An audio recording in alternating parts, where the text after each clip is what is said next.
मी अजित अनंतराव पवार गांभीर्यपूर्वक दृढ़कथन करतो की 23 नवंबर 2019 की सुबह जब देश सोकर उठा तो महाराष्ट्र में सत्ता का परिवर्तन हो चुका था। रातों रात नया समीकरण बन गया था। एनसीपी के अजित पवार डिप्टी सीएम बने थे और बीजेपी के देवेंद्र फडणवीस मुख्यमंत्री।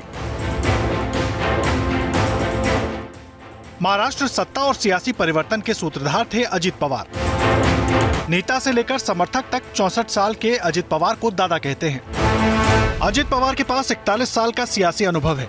1991 में बारामती से लोकसभा का चुनाव जीते, बाद में चाचा के लिए इस्तीफा दिया और विधायक बने। 1991 से लगातार बारामती सीट से विधायक हैं। अजीत पवार 4 बार महाराष्ट्र के अलग अलग मुख्यमंत्रियों के साथ डिप्टी सीएम रह चुके हैं। वे कई अहम विभाग संभाल चुके हैं। शरद पवार के बाद अगर पार्टी कार्यकर्ताओं पर किसी नेता की पकड़ रही है तो वो अजीत पवार ही हैं। अजित पवार की ताकत यह है कि कार्यकर्ताओं में वो लोकप्रिय हैं, राजनीति के माहिर खिलाड़ी हैं, हर दल में अच्छे संबंध हैं।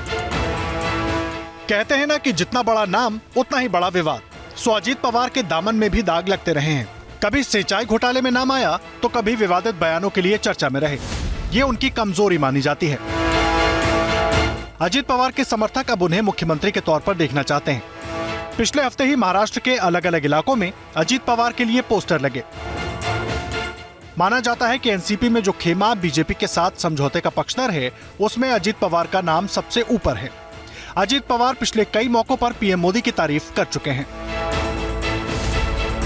पिछले दिनों खबर उड़ी थी कि अजीत पवार अपने समर्थित विधायकों को लेकर बीजेपी में शामिल हो सकते हैं। इसके बाद महाराष्ट्र की राजनीति में जमकर चर्चाओं का बाजार जो है वो गर्म रहा।